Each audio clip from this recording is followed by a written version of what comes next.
السلام عليكم ورحمة الله وبركاته. معنا اليوم في سوق سكيكدا مشروع محلي بيع التمور ومشتقاتها.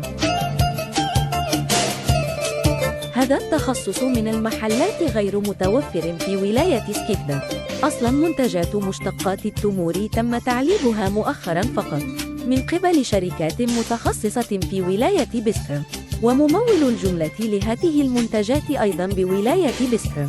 بالمختصر هي فكرة مشروع مميزة لعدم توفر المنافسة في هذا المجال في ولاية سكيكدا. بالتوفيق. تفاعلكم مع إعلاناتنا الإشهارية يساهم في تحسين جودة الخدمة. لا تنسوا الإعجاب والاشتراك بصفحة سوق سكيكدا على الفيسبوك، والاشتراك بقناة سوق سكيكدا على اليوتيوب، وتفعيل زر الجرس ليصلكم كل ما هو جديد. شكراً لطيب مشاهدتكم.